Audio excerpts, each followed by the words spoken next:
pour gagner du temps on va passer comme tey da nga nekk aussi en même temps membre coalition ànd dooleel Bassirou Diomaye ak son premier ministre ñi jëm ci ay élections législatives anticipées ñi gis ni que coalition bu porté woon Diomaye au président dafa mel ni dafa périmé parce que kii di Pastef nee na moom day dem cavalier seul ak li nga xamante ni maanaam mooy parti Pastef tey président dafa taxaw bërki dem bu muy tas assemblée nationale nee na moom dafa bëgg a am benn majorité pour que mu mën a jox askan bi li mu digaale woon ak ñoom tey naka nga mën a amee benn coalition bu la porté ay nit ànd ak yow ba bëgg nga def cavalier seul ay député Pastef est-ce que mën nañu couvrir Diomaye comme yow yaa leen di dooleel.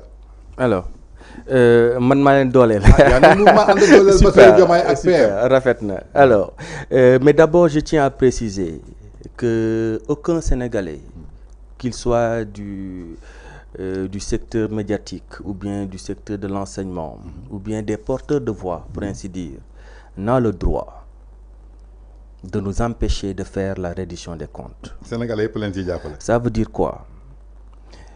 Si aujourd'hui, si toutefois le régime actuel répète les mêmes erreurs que l'ancien régime, le futur régime qui va les remplacer fera le règlement de compte. Ça veut dire quoi? Permettons à nous Sénégalais d'avoir le privilège de retrouver nos deniers. Lu muy ndaw ndaw ndaw na ñëwaat te bu mu laaj peut-être sax dem bay tëddi mais dellool ndax moomoo on est tout à fait déjà d'accord. En tant que jullit et en tant que chrétien xam nañ li yàlla wax ci loolu dëgg la nañ ci dellu nañu fexe déjà wax nga ko jotuma ko wax mais c'est le président Macky Sall qui a fait les textes pour le pôle judiciaire mais il n'a pas eu à l'exercer. OFNAC. Mais ma continuer s'il vous plaît. Je suis très posé. Je dis OFNAC. Oui, OFNAC n'a pas fait son boulot. Ça veut dire quoi? On a le devoir, nous, actuel régime, de mettre les barrières qu'il faut. Ba ñi nga xam ne ñooy gérer duñu am fitu laal. Maintenant pour ñëw ci coalition Diomaye. Liste Pastef sans allié. Liste Pastef. Sans alors coalition. Ce sera je peux dire c'est une logique politique. Dites-moi pourquoi. Dans la coalition, je pense qu'il y a que Pastef qui a un maillage du territoire. Ça veut dire quoi? Dans chaque localité du Sénégal am nga fa membre Pastef. Je parle mën naa jël par exemple ñaañi démissionné pour ne pas citer leur nom. Quelle est leur base politique? daal duñu si note fii nag émission da ngay citer tout. Quel est le mais ñi seetaan bëgg nañu xam ñan la. xam nga. léegi après il va se poser question ñan ñoo démissionné. kenn ki c'est un chrétien comme moi. Et je l'ai même interpellé. Je lui avais demandé effectivement et dafa coïncider peut-être mais de rejoindre qui commençait pas encore le projet. Man je lui avais dit de ne pas être candidat même ci benn poste bi mu defoon ma ne ko grand nous avons le devoir d'assister le projet. Nous avons le devoir d'être présent wax naa ko muy Charles Émile Ciss. Il est de Popenguine, de la zone de Popenguine. Est-ce qu'on peut l'investir là-bas? Moom il a démissionné du corps de la coalition Diomaye président. Oui moom laay wax maanaam li ko tax a démissionné mooy dafa jàpp ne parti Pastef dafa bëgg a demal boppam. Mais je pense que bu ñu dégloo bu baax le président Ousmane Sonko, je parle du président, dafa ne maillage bi ñoom ñoo am appareil bi mais sur la liste nationale ils vont mettre des membres de la coalition. Ça veut dire quoi? Ça reconnaît tant soit peu que ils ne vont pas carrément mouiller le maillot sur le terrain benn instant parce que xam nañ ko gars yi en général dañuy xëccoo liste nationale moom la leen beral benn instant lan la ñuy bañ. L'histoire politique du parti Pastef am na ay trahison. Comme dans tous les partis. Comme dans tous les partis. maanaam si article L30 buñ ci demee ba yokk li mën a gàllankooru président Ousmane Sonko c'est parce que Taxawu a soutenu. Logique pour logique. Ça veut dire quoi? Actuellement L'objectif, c'est quoi? L'objectif principal, c'est quoi? Et pour le sortir de prison, qui a soutenu PDS? Sortir, c'est-à-dire? La loi d'amnistie moo leen génne. Non, PDS dafa ne. La loi d'amnistie moo leen génne. fàttalikul lan la PDS waxoon. PDS ak APR ñoo def seen deal. ak yéen ñooñu waa Pastef ngeen voté ko. PDS dafa ne woon 81 députés la fa am. te ñu ko voté ëpp nañ 81 députés. PDS xam nga dañoo yeewu xam nga PDS dafa yeewu. dafa ne mag ci politique dafa ne. tey PDS APR dafa ne voilà dafa ne lu Pastef voté lay voté. waaw.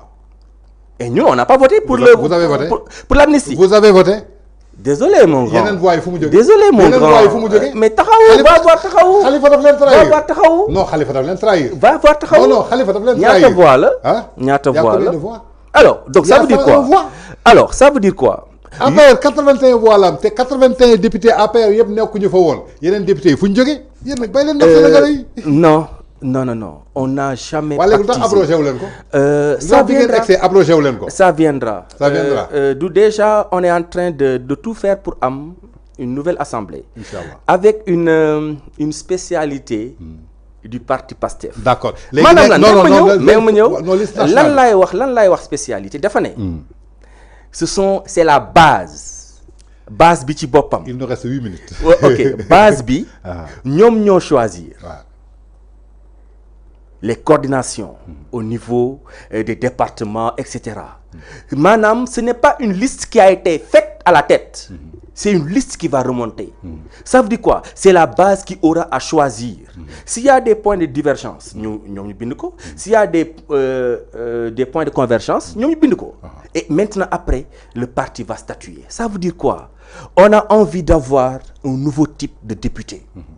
Lolo mooy objectif bi un nouveau type de député. Et si effectivement dans la coalition s'il y a effectivement quelqu'un comme la coalition Yewwi Wallu lan lañ waxoon fi nga xam ne PDS jàpp nañ ne am na fa quelqu'un qui peut être voilà bu am poids dañuy verser suñuy voix ci moom fi nga xam ne jàpp nañ ne parti Pastef la ñu verser ci moom pour am ay département bu fekkente ne tey ci biir coalition bi am na koo xam ne jàpp na ne telle zone moom moo fa gën a représentatif day ñëw moom ci boppam mais avec la coalition de Pastef. Coalition lay doon ba tey parce que ce ne sera pas composé que de membres de Pastef.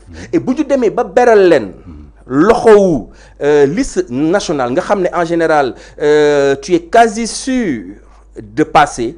Moi je pense que c'est un privilège qu'on leur fait. D'accord. Est-ce que par courtoisie, non? Même terminer. Et que le parti Pastef ne manque pas d'éléments pour pouvoir occuper les places au niveau de la liste nationale. D'accord. Par courtoisie, est-ce que jàpp nga ni que ay nit boole seen xam-xam boole seen confiance former li coalition Diomaye président porte ko mu egg au pouvoir mu tollu élection législative à 10 jours ñu war a déposer liste yi amul benn élément bu bokk ci coalition bi boo xamante ni alerte nañ il a fallu que maître Moussa Diop andi ngor dem RTS dénoncé ko leaderu Pastef soog ko woo pour expliquer ko bi yoon dañu bëgg a dem ak seen maillage yu bopp comme ni nga ko expliqué. te amul réunion. amul réunion. Pas plus tard qu'hier. Non, réunion bi jeudi la am. Alors Moussa Diop est revenu pour le dire. Réunion bi jeudi la am moo tax moom dafa jël cavalier seul moom it day dem ak listam. Alors que coalition Diomaye président il est libre et il est parfaitement libre. Rappelez-vous parce que est-ce que courtoisie la est-ce que respecter ay nit loolu ci la bokk. OK alors. maa ngi yow ñu ànd xeex dara ba pare. même su ma leeree ne ku nekk day demal boppam mais nañ ko waxtaane. Mais imaginez-vous Charles monsieur Ciss. nekk ci liste nationale. Voilà quelqu'un qui a marqué. Mais courtoisie moo doon ñu waxtaane ko. même ma ñëw balaa ngay indi réunion même ma ñëw réel il y a un réel politique déjà su fekkente ne lii rek dañ ko def mu démissionner. Mais imaginez-vous en plein mandat. Mais parce que respecté wuñu ko. Je reprends Aminata Touré bi ngeen jël tey ci biir assemblée nationale bi ñu tànnee keneen li nga xamante ne mooy président assemblée nationale si la gedd dem yoonam te tey jël ngeen ko dugal ko seen biir. muy indi ay coow yu inutile. Ça veut dire quoi tey. yéen a ko def. Ça veut dire quoi. Et jusqu'à la preuve du contraire. Sur la liste nationale. On aura des membres de la coalition. Ça veut dire quoi tey. Les messieurs qui ont quitté. Moi je les voyais bien. Au niveau de l'Assemblée nationale. D'accord. Ñu garantir leen ay place yoo xam ne ñoom tey bu ñu demoon Matam wala bu ñu demoon Popenguine wóorul ne dinañ gagné ñu def leen ci liste nationale bi au contraire sax dañ leen ko yombalal. On leur assurait pratiquement leur accès à l'Assemblée nationale. Et ñu am benn suppléant boo xam ne ñoom bu ñu roccee ko pour aller à d'autres occupations seen élément wu mouvement war na mën na ñëw remplacer leen. D'accord. Grand actuellement dafa am benn réel politique bu taxaw. Il y a eu des déplacements de blocs d'iceberg qui sont en train de se former, de se coaliser. En face, on a un parti. Et je pense qu'il y a même un journal qui a eu à le dire, le pari risqué. C'est risqué pour le parti PASTEF d'y aller seul. Mais on a envie, et moi je pense que ça peut se comprendre, on a envie de voir le Sénégalais adhérer, non pas à cause des combines politiques, mais adhérer de façon claire et limpide au projet. D'accord, pour terminer, en faisant quoi? En donnant une majorité rassurante, pas écrasante, une majorité rassurante au président de la République pour pouvoir maintenant changer le système, parce que le système est en train de se regrouper pour revenir. D'accord. C'est juste pour terminer, wax nga ko légui ben réel politique, ben iceberg bi ñuy formé ba ben journal titré un pari risqué au PASTEF d'aller seul, alors qu'en 2022 amul ben journal bu ñëmé won bind un pari risqué pour le PASTEF. Parce que tay ñu ci bari ci yenn parti suñu nekkee député c'est grâce à PASTEF, parce que soudé bi ngeen defoon mais soudé boobu jamono ji dafa nekk ci dislocation li xew Bakel gis nga ko. La jeunesse de Bakel qui se déchire pour des postes de députés et de l'argent.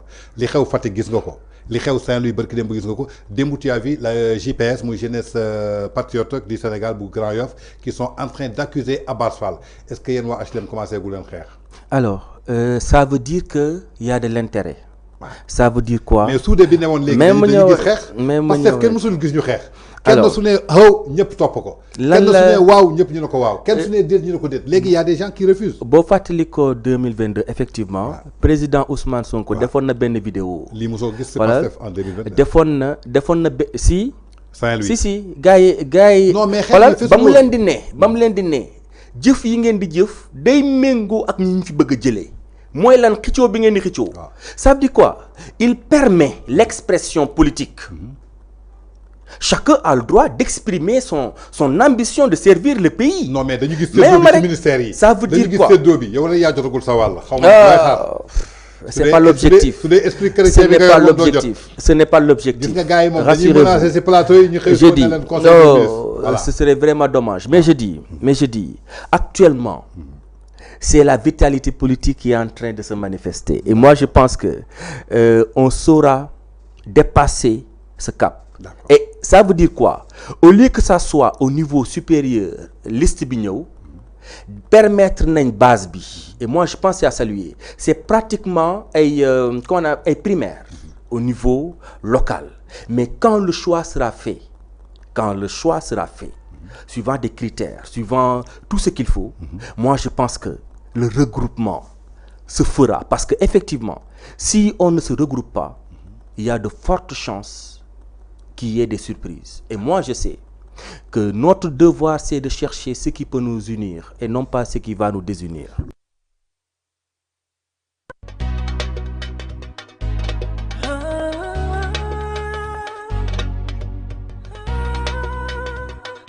VIP people.